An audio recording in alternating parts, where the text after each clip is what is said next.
So the goal of this video is to get 20 likes. 20 likes will unlock the next episode of this podcast. Hopefully you guys enjoy it.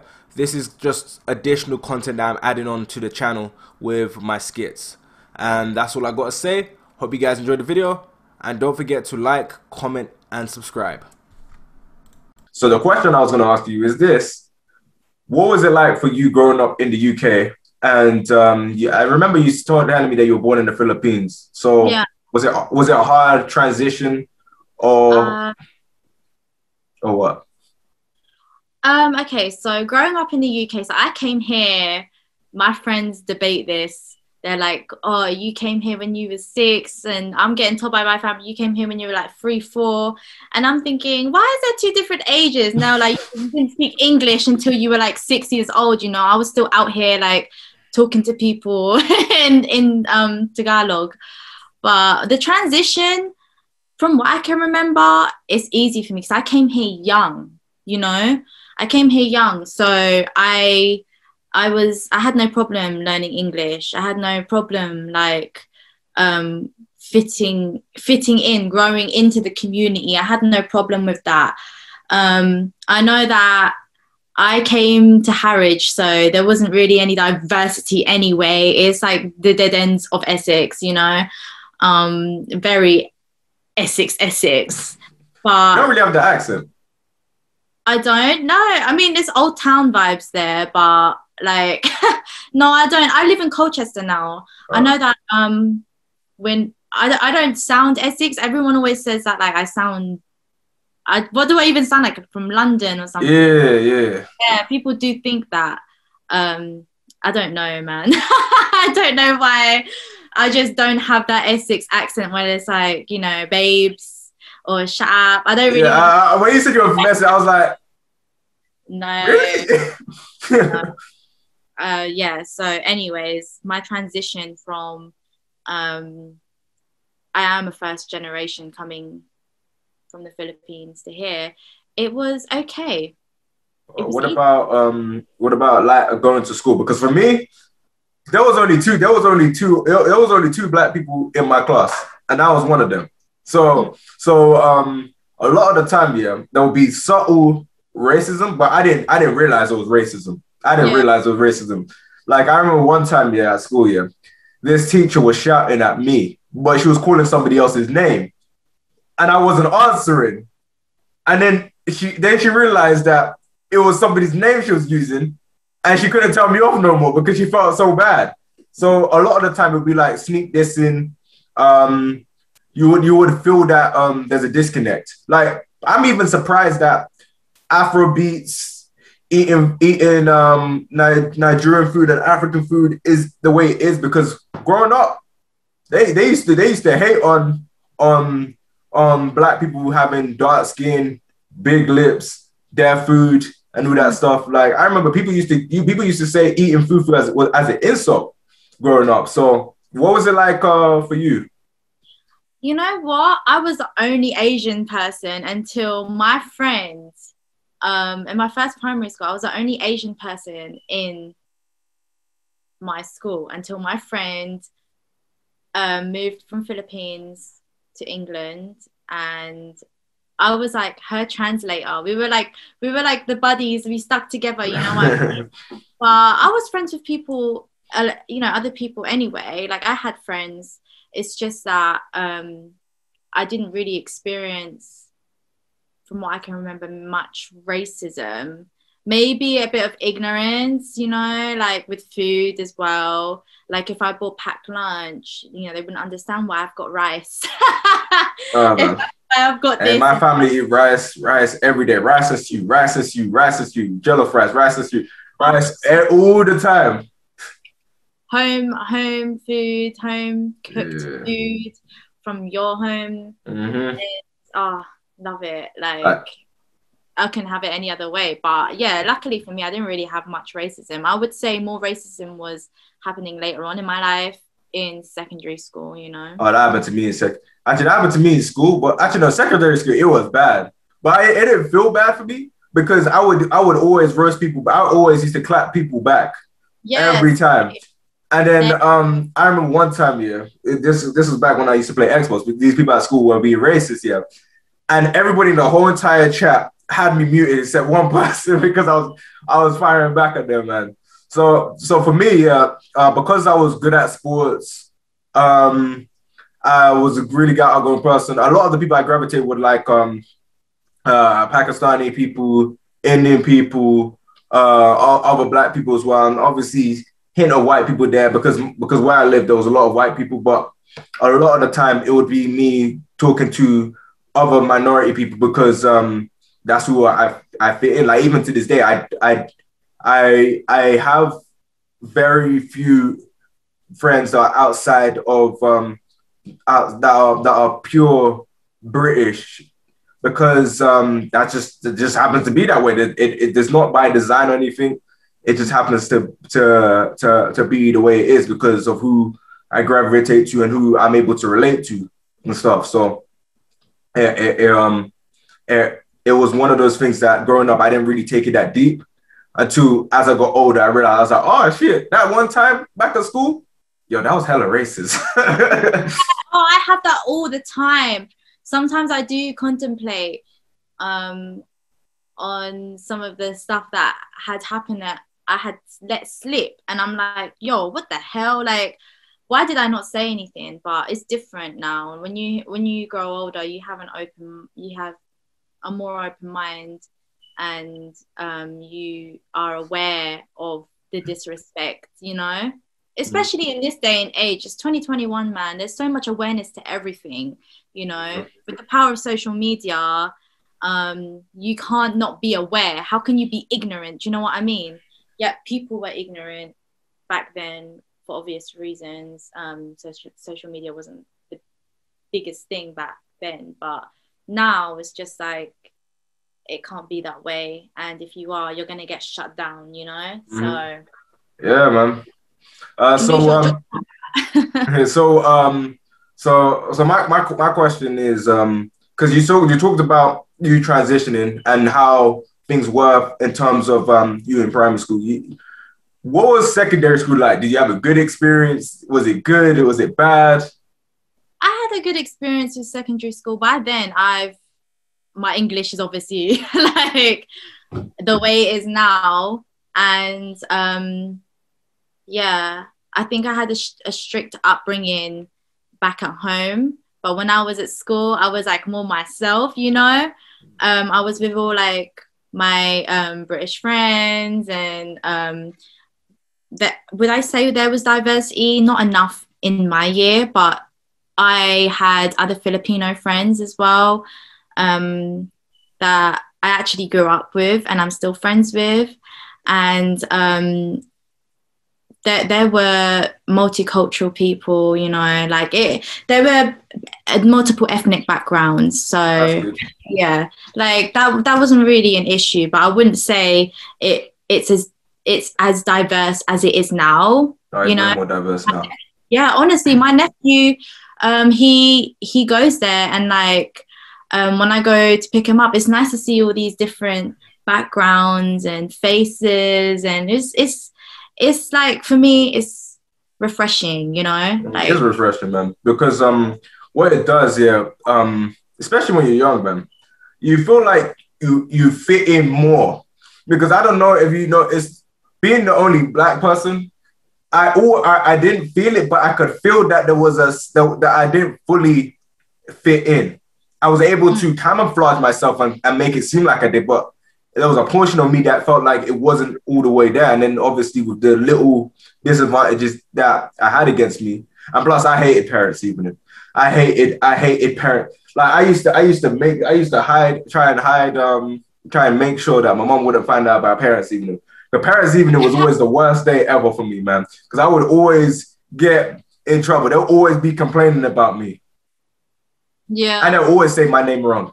My name was the disrespect, man. And how would your parents react to that? To parents evening? To parents evening? Oh, no, man. What were you like, huh? Yo, my parents are the ones where when you do something wrong at parents evening, what you did last time gets brought up in that same conversation. Oh, You're like, oh, I remember last time you did this and this and this as well. I was like, oh no, I'm just like this, just sitting there, just with head down, not even. have to be accountable, man. After a while, I just made sure that I didn't like my sister's parents even was a lot better than mine. Well, Like good. a lot better. Me, and no, I'm being the first one. Yeah, Eric, you're the test child. Everything that could possibly go wrong, go with the first one. So I mean, I'm the youngest, but I'm the first generation to come here. Wait, how many brothers and sisters you got? So I've got one brother and one sister. My sister is the eldest. My brother is the middle child. Wait, so how old is the oldest? She's like 36. Damn. Yeah, she's old. I mean, I'm 23, you know, and my brother is somewhere in the middle. Yeah.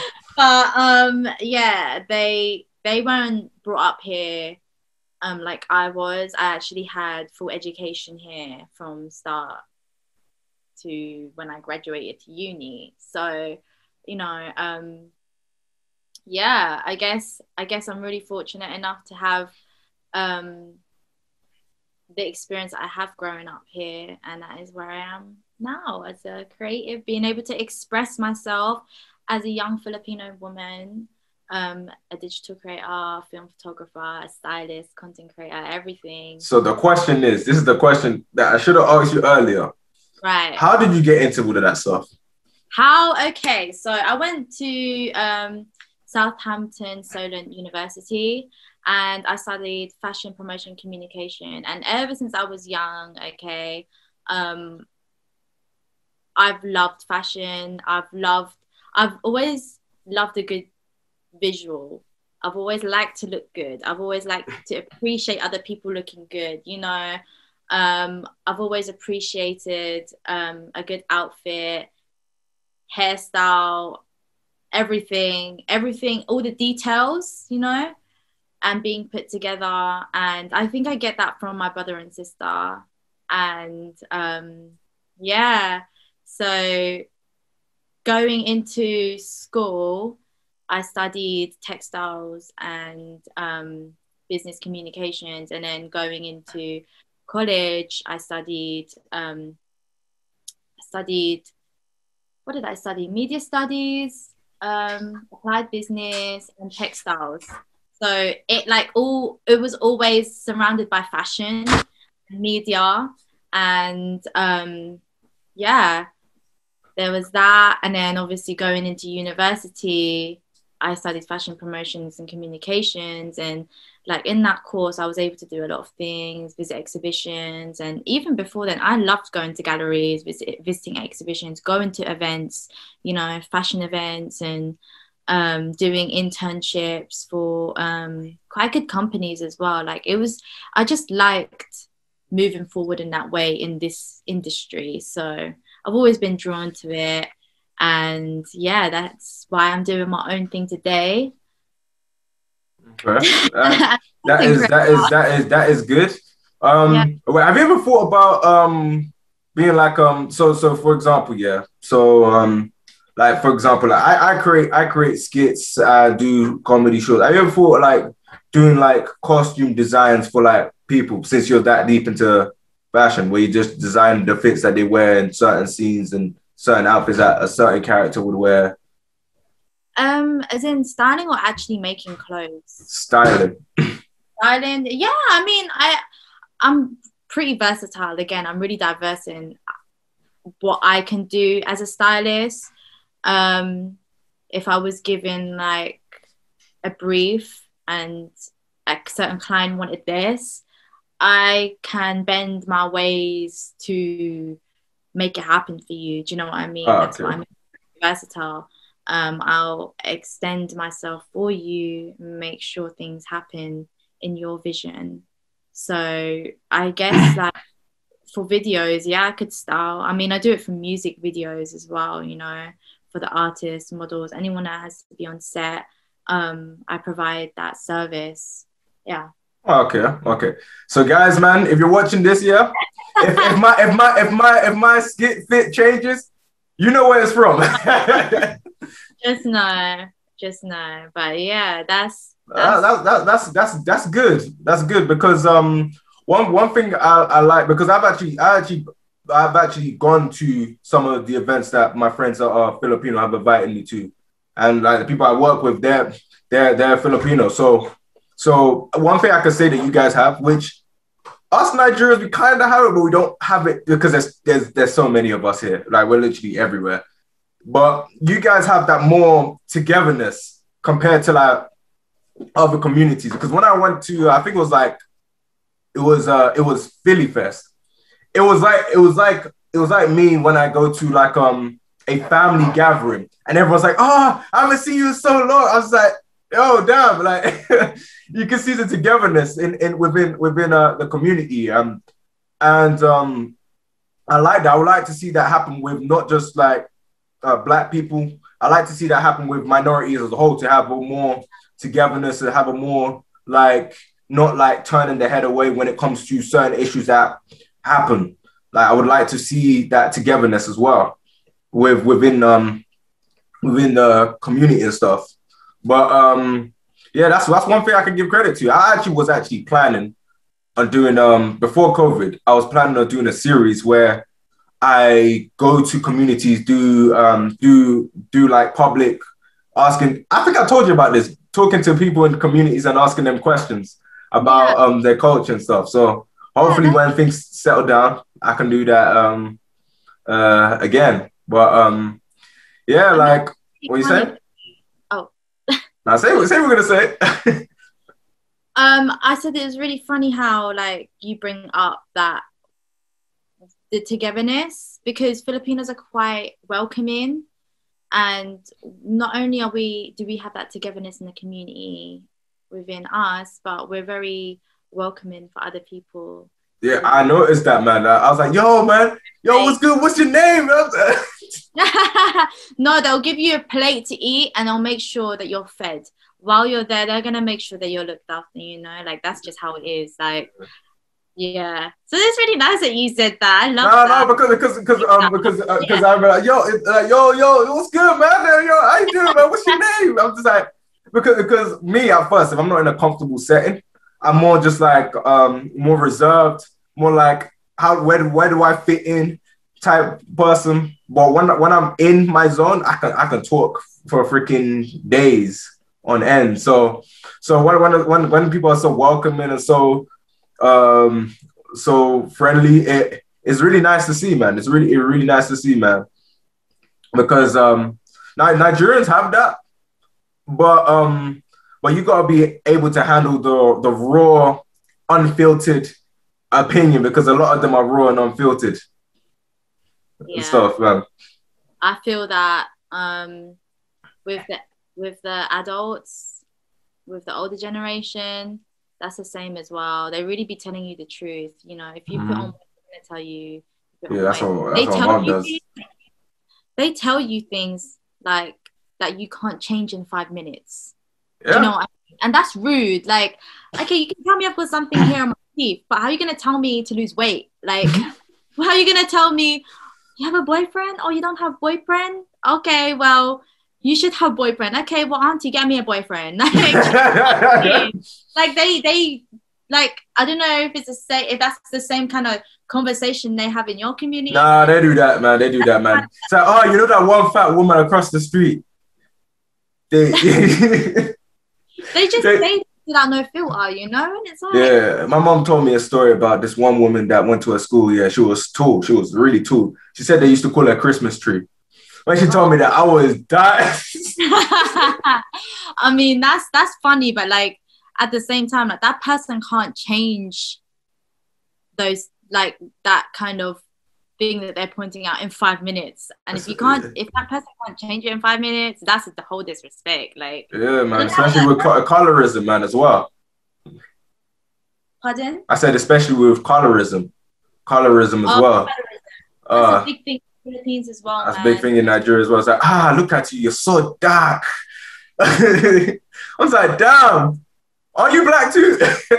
Yeah, you know, like like, how are you going to point these things out? This is natural. This is beauty. This is what it is. Like, this is what God gave me. Like, how are you going to, you know, point those things out? And they try to change the narrative all the time, you know, trying to change you. Like, those things that they point out, that's the projection of their own insecurities, because they wish.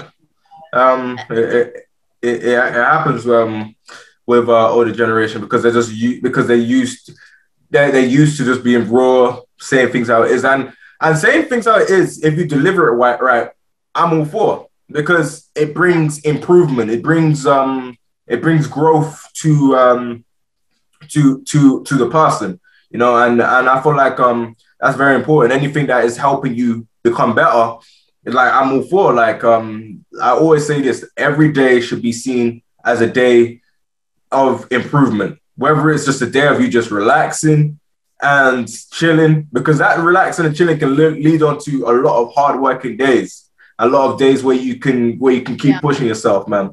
It's always important to keep on setting goals and keep yourself active, and just exercising the mind as a whole.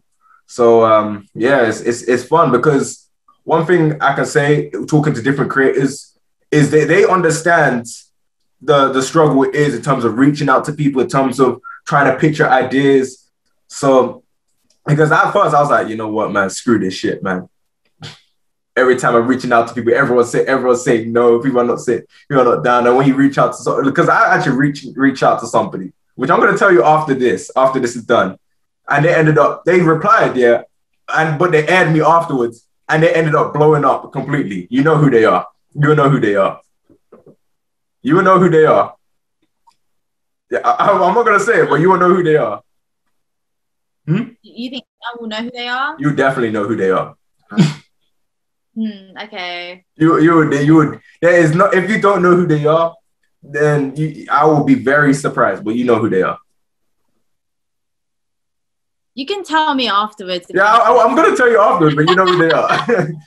Okay. I'll keep a few guesses in my head. You know. Oh, okay. All I'm gonna say is, who's Jordan again? if you recognize that reference, then you will know they were on that episode. What was it? Because I'm trying to like. Does the shoe fit? They were on Does the Shoe Fit? Oh, yo. That's a bit mad. No, but yeah. Have you had any issues when it comes to? And this is probably my final question, because it's been going on for quite some time. But have you had any issues when it comes to reaching out to people? Have I had any issues? I think work-wise, sometimes people they want to use your service and be part of what you want to do, you know, but like it never really works out. So you have to be, for me, I'm very pushy. If a plan is happening and people are trying to make it go forward, I do try and chase up to make it happen. But especially if it's paid work as well, obviously it's always got to be paid work. Like, you can't be wasting my time, you know. But other than that, not really. Like, okay, a bad question. That's what we're gonna say. I'll ask you. Okay. No, I thought you were gonna say something. No. That's it. Okay, so my question is, what is the end all be all go? Like when it's all said and done, where do you want to see yourself? Like at the end of everything you're doing, like what is the height that you want to reach, the pinnacle? I don't really know, because I know that like I'd love to work, and I'm working on it now with like bigger contacts, you know, and be more out there, and one day have my name in the mainstream media one day. I mean, that would be mad, you know, like just knowing the more established people in the creative community, and whether that's music, fashion, yeah, I think I'd love to have my own big studio in London one day. And hey, honestly, my own big studio, a creative studio, and literally just have it open for all types of creatives and have people work with me, you know, and yeah, just I would just love to have bigger names work with me and appreciate my space there. But other than that, it's not as far as it goes, but that's what I can think of as of now. I know that it can go so much more further. But yeah. Okay, so what about you? Me. So now it flipped onto me. That was you, you know. I've said my part of my dream. Okay, so for me, the end all be all goal is to say what I do, what I enjoy as a living, whether it's whether it's me playing football at a high level or whether it's me creating videos. In terms of a video goal standpoint, at a creative standpoint, I just want to be able to work with a bunch of different people, like work with different people, create funny content, create short movies and short films, create the content creators that inspire me, that I look up to as well. Yeah. And be able to work and I just have respect for what I do. Like you don't have to like it, but you at least have people respect the work and time I put in, because when I'm not recording or making videos, I'm writing videos. When I'm not writing videos, I'm working to fund myself to do more. When I'm not doing that, I'm playing football training. So there's a lot going on for me in general. So for me to be able to fit things in, because there's some days where I would have a football match, get in the shower, come out of the shower, and I'm set my equipment up, and I'm recording, tired as shit, yawning before it, and just cut it out and just get into the zone. So being able to work with different people, work in different locations. Like I actually got a mumble rap skit coming out, and I want to record that in the studio. I got the script written and everything.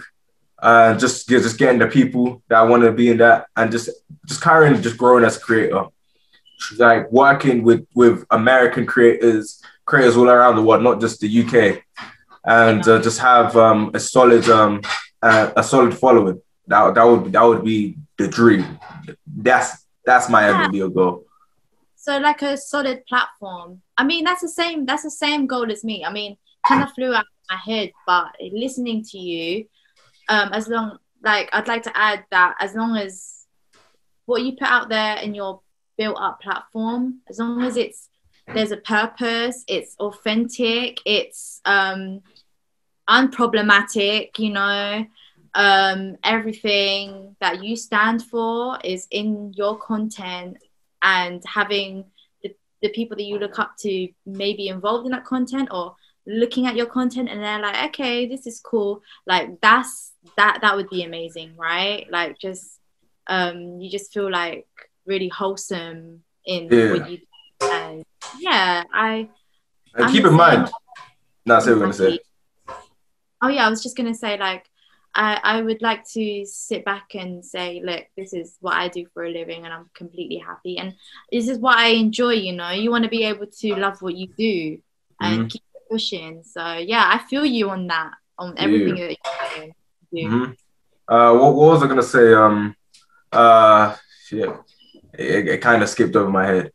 But one thing I can say is it's like I started doing this honestly on accident. I never, because I started getting into this and learning more about this about 2015. Just before I turned 18. So all of this was an accident. I never predicted myself to be making skits, to doing that. I just wanted to talk about my favorite shows that I grew up watching with other people. I achieved that goal, and then people liked my personality. People thought I was funny. They liked the energy I brought in. So I just carried on. Going, and then I did skits every now and again. The transition was always in my mind since 2017. It's just that now, or should I say last year, was when I was able to actually start putting everything together. And now I'm basically doing all the videos I want to do. Every video is fun. Using the green screen has always been fun. And being different characters has been fun. Wearing different outfits and all that stuff. Yeah, it's always been a fun thing to do. So it's just being able to think outside the box, and also working with my brother has been fun as well. Sometimes it hasn't been fun because he can be some days are better than other days, man. But it's been fun. Everyone has their days. Yeah, not just man. You as well. You can have your days too, you know. Like... Yeah, that's true because since I make skits, sometimes a trending video that comes to my mind, I was like, yo, we gotta record this now. And he's like, now. Yeah. So, I mean, it's like that. As long as you keep it pushing. And I mean, it seems like one thing about you is that you're always keeping it moving with your content, you know. Like, it's pretty much endless what you can come up with, and that's really cool. Sometimes people, like, once they put something out, they won't consistently put things out, but no, you really do put like a lot of your energy into it and put in a lot of content out as well, right? Like, you're quite consistent, I feel. Do you know why that is the case? Do you want to know why that's the case? Why? Tell me. The main reason for that is so say for example, I got a video, yeah. I did a video with my brother and it was a basketball video. And both of the basketball videos I've done with my brother on this particular basketball player have done well. On Twitter, it got like 5K views and like a bunch of retweets. The second one I did on TikTok got 8,000 views on TikTok in one day. And it just carried on growing. What I have is, yeah, I am not a prisoner of the success that the video has gotten. My mind is like, okay, this video's doing well. What is the next one? And how do I keep this going? How do I sustain this? Like that, because I have that mindset of trying to sustain this and don't get focused on the video that is happening right now is the reason why I'm able to keep going, because I'm not even close to the goal. Like, that's one video. Videos blow up. Next video. It's all about getting that consistency and getting that recurring growth. But yeah, that's the main reason. I mean, it's really impressive, you know, like you're always you just keep it pushing. Sometimes I have a long mental break from doing what I do, not because it's like I need a break from being creative. I love that. It's a part of me, you know. But sometimes you do have to step back and give yourself a bit of a recharge so you can kind of come back replenished and you can make it's the quality of your content. But you really do keep it pushing, and like you're really good at what you do as well, like with editing and the whole green screen stuff. Like that's some cool content. It's quite different. Yeah, it's just learning on the fly. Like a lot of the time, learn on the fly. A lot of the time, I'm talking to my friend Alpha, who's from America, and I'm like, yo, how'd you do this? And then he shows me, and I'm like, yo, how do you think this would go? And then he shows them my other friend Manny. He does the same thing when it comes to the graphic stuff, and people around me always giving me feedback like, yo, this would have been funny if you did this. Like, some people even drag me into a call, yeah, get my video up on the screen and be like, yo, man, it would have been better if you did this like this. I'm like, damn it. But yo, you know what would have been funny if you did it like this. So it's always been open to the critiques and all that stuff. And yeah, like I'm meant to be working on another video tomorrow, so I'm gonna be pushing that out. So I'm always trying to, at least since I'm working, upload a skit once a week. So I was always just trying to push things out. Like I even set myself deadlines. Sometimes I fail them. I don't set times on when it's gonna come out, because obviously, you know, man, not everything happens at the right time or the time I want it to be. But hey, it be like that sometimes. I don't like deadlines. I mean, sometimes I have to put them down, obviously, but it's just pressure, you know. Like, I don't want no stress. I'll do things in my own time when I'm ready, when I feel like it, and when I know that it's ready to come out. I'll, you know. But being from uni, I have been. I never went uni, but I hated deadlines at college, man. I used to be that one person. I'll be up at like 5 a.m. trying to finish the assignment. That's me. And then barely finishing it, going to class, falling asleep all the time. I used to always fall asleep. Always. That's the same. I would be in the library till the last minute, till I need to, like, literally from like 4 a.m. you'd see me in there as well. Like, those ridiculous hours. But that's another thing. You just have to keep it pushing because you have no choice. But in real life, when you're doing your own thing, setting these personal deadlines is fine. It gives you a target to move forward on. But I don't like to put pressure on myself. And I don't like when other people put pressure on me. But like, if it's paid work and there's a certain time that I have to deliver that content, obviously I have to follow that deadline. But for me, it's about quality and like if I'm happy with it. And every time I look at something, I go back to it, I'm like, no, I can change this. Like it just, you know, time really does put a pressure. Yeah. Make diamonds without pressure. So yeah. My thing is, when it comes down to me putting deadlines, the main reason is because my schedule is so tight. And because I'm flexible, like if you want to hang out, I'm always making time for people who want to hang out. But when I give myself a deadline, I do it so that I'm able to put a video out. If I don't, then I might not be able to put it out that week. So I'll be like, okay, I'm working this amount this week, so I record the day before, and then edit during the night, and then we upload on a set day. I'm always thinking, I've got multiple videos already written down. I've got like, right now, I'll probably say like 5 scripts for videos done. So it's not like I'm in a rush or struggling for ideas and all that stuff. It's just, I've got it written down. The only time I feel pressure is when I'm not really too sure on how it's going to come out until I actually just get there. And sometimes I just tweak it on the fly and all that stuff. But I got a question for you. This is a really good question.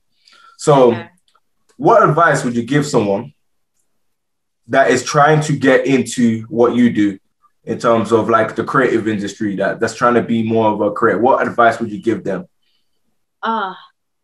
You have to put yourself out there and put the work that you're proud of out there as well. Give it the most reach you can. So utilizing social media, gaining support from your friends and from the community as well, the creative community, you know, using hashtags, expanding the horizon for your content to be out there, and networking. That's the most important thing you can do, is to get yourself involved, especially like if, for instance, you're a student and you're studying a creative course like I was, fashion promotion and communication.